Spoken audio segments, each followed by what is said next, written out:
the music industry, a world of glamour and fame, often hides a darker side. This is especially true for black artists. For decades, record companies have profited immensely from their talent. However, this success often comes at a steep price. This essay will expose the exploitative practices of the music industry and how they have historically disadvantaged black artists.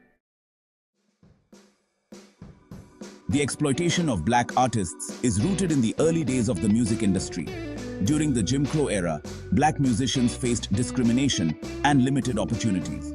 Record companies often took advantage of their vulnerability. They offered unfair contracts and stole royalties. This exploitation continued for decades, leaving many black artists struggling financially despite their musical success. One of the most egregious examples is the story of blues legend Robert Johnson. Despite his immense talent, Johnson died penniless at the age of 27.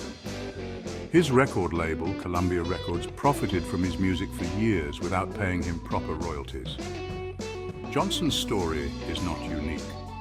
Countless black artists have been denied their fair share of the profits generated by their music.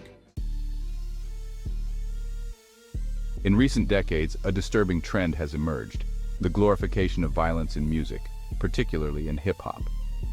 Record labels, eager to capitalize on this trend, have promoted artists whose lyrics often depict violence, drug use, and misogyny. While some argue that this is simply a reflection of the realities of certain communities, others contend that it contributes to a culture of violence and perpetuates negative stereotypes.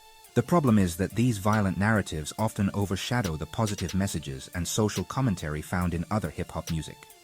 This reinforces the stereotype that black culture is inherently violent, which is not only inaccurate but also harmful. The price of a life artist's deaths and profit surges. The tragic deaths of several high-profile hip-hop artists have exposed another dark side of the industry: the profit motive behind the promotion of violence. In some cases, record labels have been accused of exploiting the deaths of artists by releasing posthumous albums, merchandise, and documentaries. This raises ethical questions about whether the industry values profit over the well-being of its artists. For example, the death of Tupac Shakur in 1996 led to a surge in sales of his music. His record label, Death Row Records, released several posthumous albums, which topped the charts and generated millions of dollars. While some argue that these releases were a way to honor his legacy, others saw it as an example of the industry capitalizing on tragedy. The music industry must be held accountable for its role in perpetuating violence and exploiting black artists. Record labels need to prioritize the well-being of their artists over profits. They should invest in artists who promote positive messages and support initiatives that address the root causes of violence in our communities. Furthermore, consumers have a role to play in demanding change.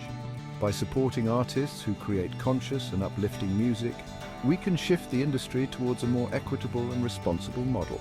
It is time for the music industry to stop profiting from violence and start investing in a better future for all.